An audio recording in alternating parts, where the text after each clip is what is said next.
How's it going, everybody? Hope y'all are doing well. So in this video, I want to do a long-term review on the Eagle Industries Invader 50 pack. So I'm coming up on 3 years using this pack operationally. I've been to multiple countries with this pack, carrying my gear. I use it every single day in my home station-based job. This carries all my mission required gear that has to be on me or near my vicinity every single day.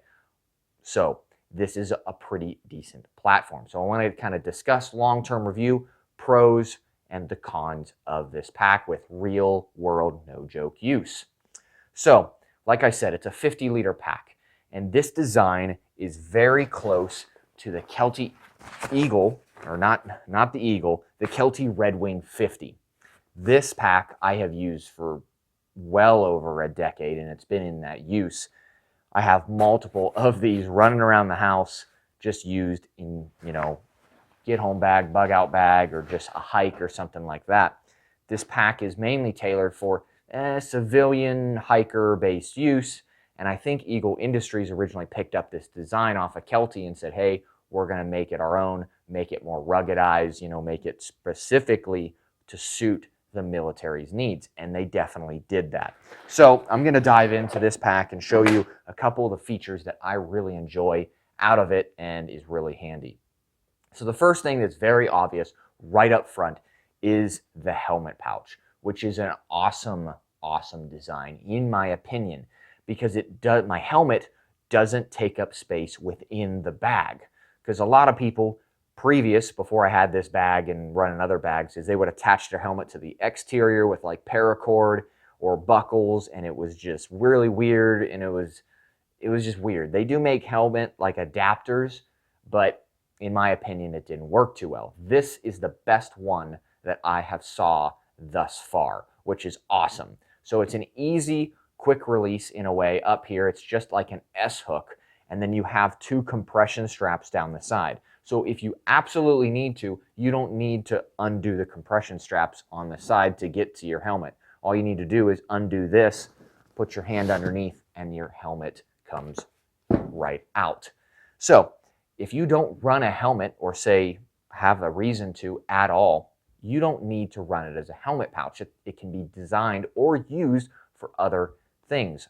Cold weather, wet weather gear. You can pretty much stuff anything back in here and then compress it with the straps on the sides.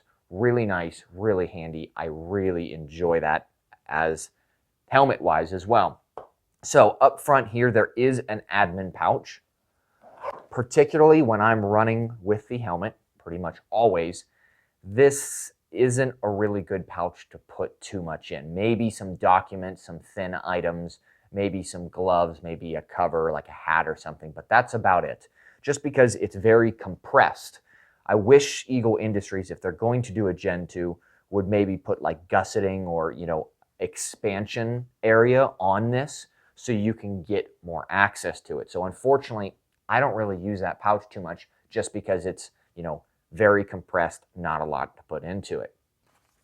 So the compression straps on the sides are really good, and you can really push this thing further out if you need to.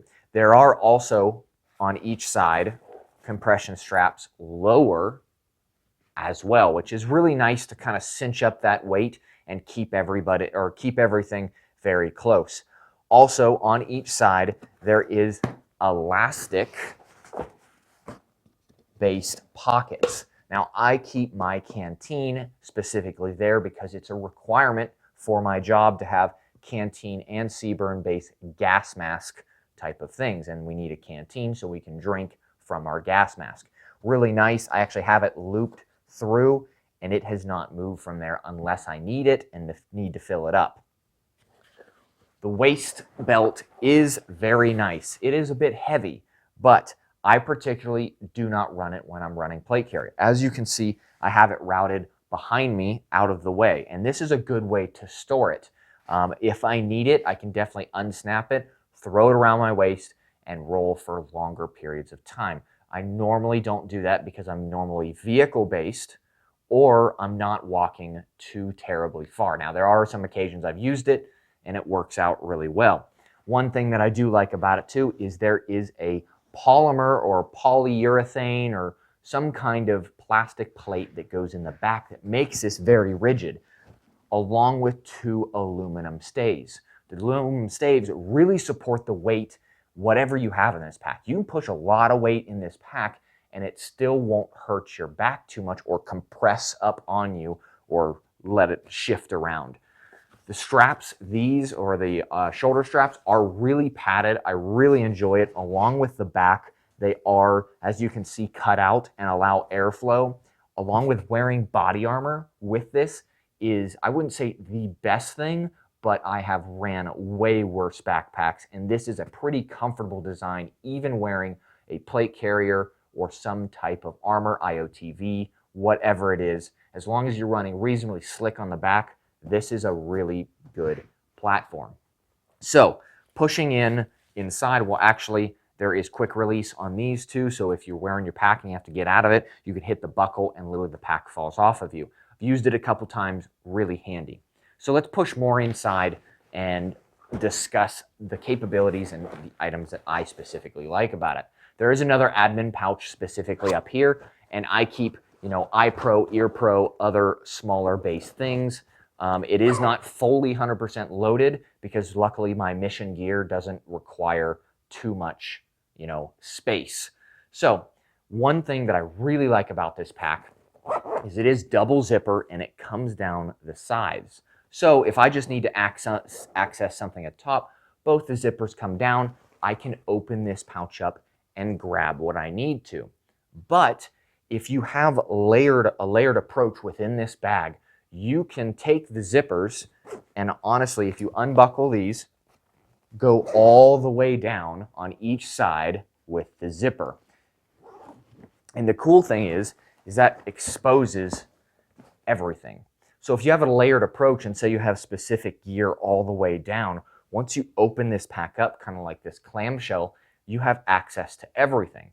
So let me take some of my specific items out and we'll go over in between. I'm not going to go over the details of like my Seaburn mask, and other items, my cold weather gear, other stuff in here that is required. So I'm going to set that stuff off to the side and try to get you a little bit of a look inside.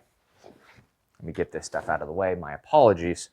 So within the pack itself, you can see it actually has a water bladder pouch up here as well, along with a small zipper and a hook. So you can open up this zipper and have access to, say, your water bladder, or you can run comms if you want. Some people like to do that. They'll throw communications devices or radios in here, and their antennas can stick out the top. It is a nice keeper, Velcro, lots of space in the back here. On each side internally, there is mesh pockets as well for more organizational based stuff. So I have some cold weather gear, other items down in here. It does go fully very far down. So in my opinion, I really enjoy this pack. And honestly, if I didn't, I wouldn't be using this pack anymore. I would go with something else. But here I am 3 years later, and I'm still using it. One issue, majorly, in my opinion, with this pack is the price. Unfortunately, Eagle Industries contracts to the government, and they set a certain price. And they are required, just my opinion, and I think this is how, logistics work and whatnot, but they sell it at a price to the government, and they have to sell that equally to the market. So if you put a price government-wise, your civilian counterparts, you cannot lower that price. So unfortunately, everyone has to pay the government price tag, which is in between $450 and $550 for a 50-liter pack. That's a lot of money for this typical capable system. Now, Eagle Industries does make other stuff. I have not had my hands on it. I would be excited to get the smaller pack. I think their Yote pack, I think it's called. Something, don't quote me, but I've looked at it. Very cool mission modular, and I really would like to see it. But other than the price tag, This is a very well-built pack, honestly, and me throwing this in the back of a truck for almost 3 years, like throwing it in and out, picking it up every single day with weight in it, I still have yet to find much abrasion or even breaking down in the material. It is surprisingly sturdy. So I'm very impressed with the material that they went. It is not a super light backpack, but nowhere near is it considered heavy.